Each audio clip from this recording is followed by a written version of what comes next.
Pretending to prefer quality over promptness, this is Tell It Someone. First question, of course, it's Sian Nolan. Have you been pronouncing my name correctly all this time? I'm trying not to. Next question from James. Which do you think will end first? This series, The Simpsons, or all human civilization in a slow-motion global apocalypse? Of course, the answer's obvious. I mean, I'm not going to last forever.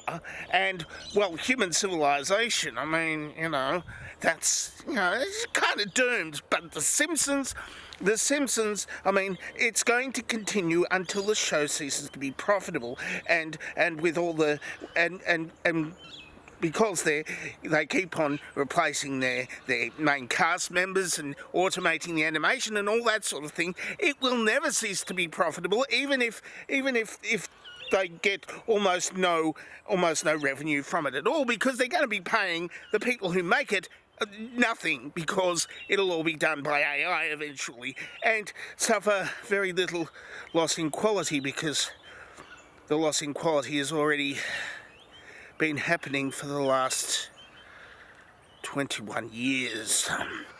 Next question, Jonathan Stern.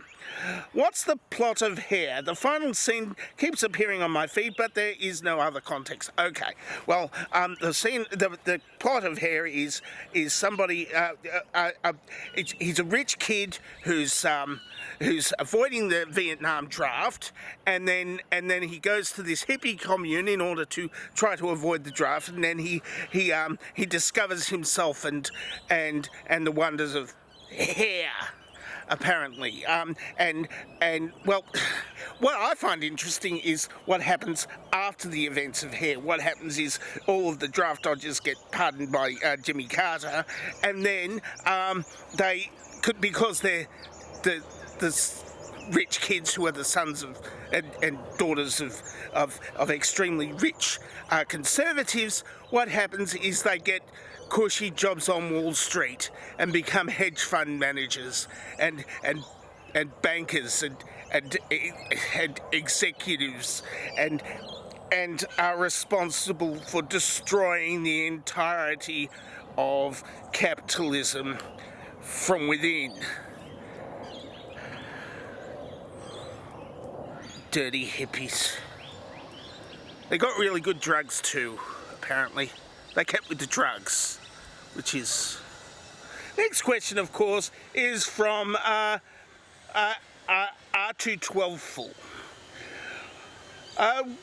What do you think about Mexico? Well, I could think it at you, but it's a place. It's a place that's south of a border somewhere, not south of my borders, and apparently they make some kind of beer. I think it's some kind of beer. Yes, that's what I think about Mexico generally. Mexico, generally. In specific, I don't know, because I haven't been there.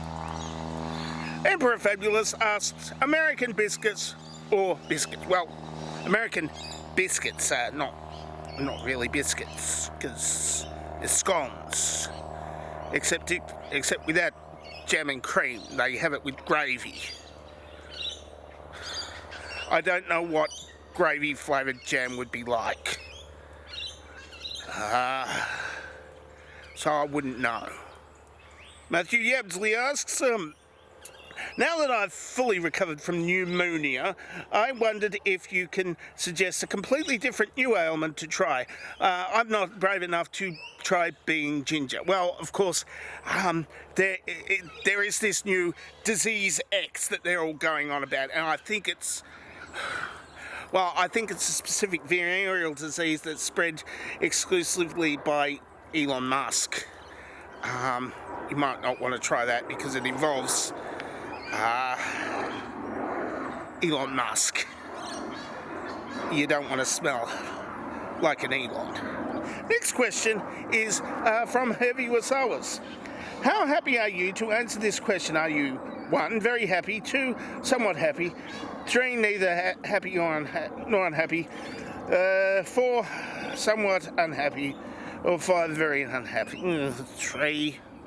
3, I mean, at least it's content, but not much of it, because I'm going on to the next question. Next, Brown asks, does it ever move on its own? No.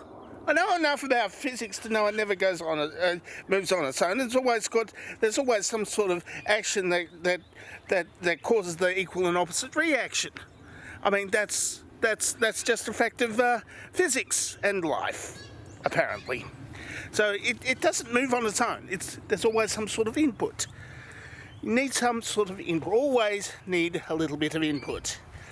Next question from Canadian Atheist. Who are the really good Australian superheroes and what are their powers? Well, of course, there's really only... Well, it's Steve Irwin.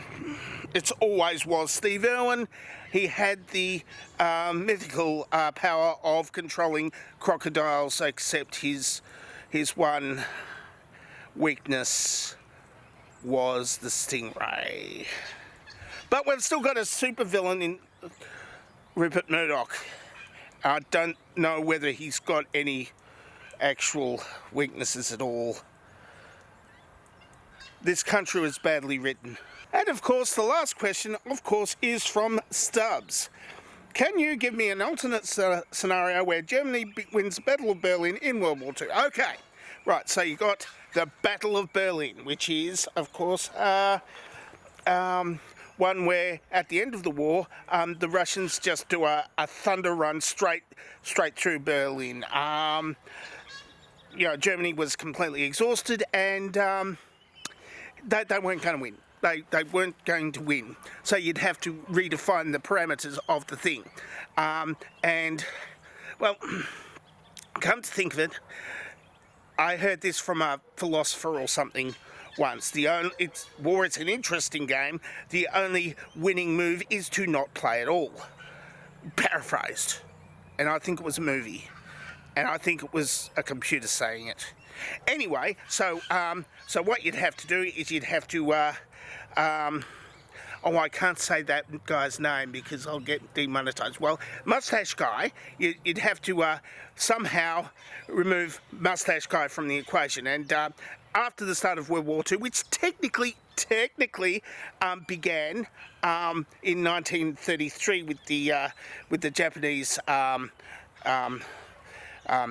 taking of Manchuria. So you go into 1938 with the Munich Pact, and you get Daladier and Chamberlain and Mussolini, and you tell a Mustache Guy, no, you're not doing that. You're not taking that thing over. You're going to have to try to invade. And then the army, knowing that they can't exactly win if the Polish and the French and the British are all about to invade. If they go and take Czechoslovakia, they sort of stop and they start invading Mustache Guy headquarters instead of invading Czechoslovakia, and then they win, and then World War II doesn't happen in Europe, and then everybody's happy except Stalin, who wanted to take half of Poland. I hope this helps, because they don't get to be in wars, so they all win, including Germany. That's it for Tell Someone for this week. If you would like to ask me a question, then ask me a question in the question asking place below, or you can answer this dovetail question, which is over here, where I have normally put it all over this time. You can do other things, of course. You can watch other videos of mine, or do other stuff. I am not your boss. I'm dangerously talented, and I don't have a cool sign-off.